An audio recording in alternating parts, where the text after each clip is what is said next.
ahead. In Iowa, there's been a debate in the legislature about a partial birth abortion bill that was defeated and wasn't, it was divisive even amongst Republicans. Some Republicans wanted to limit partial birth abortions so that a well-known abortion doctor couldn't set up shop in Iowa. There were actually Republicans, and there might be pastors on the stage that came down on both sides of that issue, where the other side said, no, we should never compromise, which I think we've almost heard here on the stage. Where do you come down on that issue? Would you support partial birth abortion bans in states, or should it be an all or nothing situation?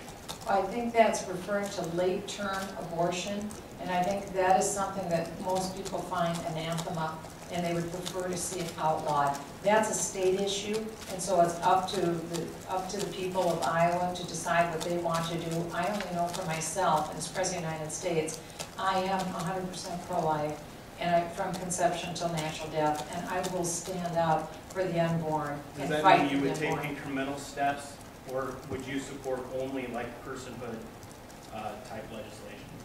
Well, it would depend what the legislation is that comes before me. Sometimes there are steps that you take to get to the point where you want to be, and it just depends on what the legislation is that comes before.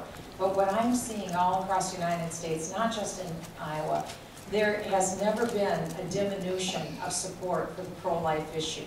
In fact, I think it's even gained ground, especially among young people. We see even more young people are more pro-life now than ever before. And I think it's not talked about, and that's why we wanted to do this press conference, because every debate that we do, and rightly so, as I said, the economy and jobs are the #1 issue, but for many voters, the #1 issue in their heart is, will that person, as President of the United States, stand up for the unborn? Will they stand up for marriage? What will they do for the family? Because if you read the founders, and that's one thing Brad Sherman had mentioned, that John Adams had said, that our Constitution was meant for people who are moral and a religious people. If you look at George Washington's farewell address, he said essentially the same thing, that religion and morality are indispensable supports. Ben Franklin said the same thing. If you look at the writings of Thomas Jefferson, he also said the same thing. The founders were uniform in their belief that if we are going to be a self-governing people, meaning we have to be able to govern ourselves, we have to have a moral compass. And while the founders never believed that we all had to have the same religion, we all had to have the same faith, we all had to be the same denomination. In fact, they fought against that. They believed in the right of conscience, that people would be able to believe according to the dictates of their conscience.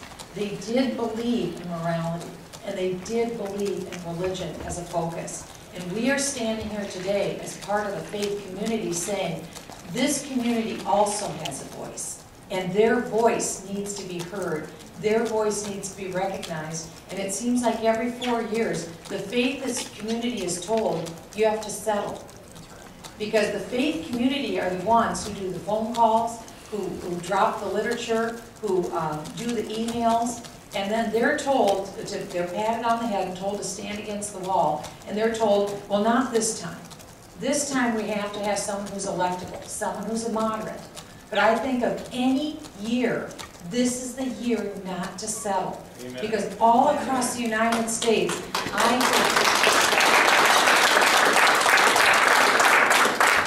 across the United States, not just from the faith community, but all across the United States, I hear that Barack Obama will be a one-term president. I think that cake has already been baked. People have made that decision that he won't have a second term. So if that is the case, my message is this: why would we settle? Why would we settle on a moderate? Why would we settle on someone who's not clear on the issue of life, on the issue of religious liberty, on the issue of marriage between a man and a woman? If there is any election when we can have it all, it's this election. And that's what I'm hearing from the faith community, and that's why my message is don't settle. One more question, guys, please.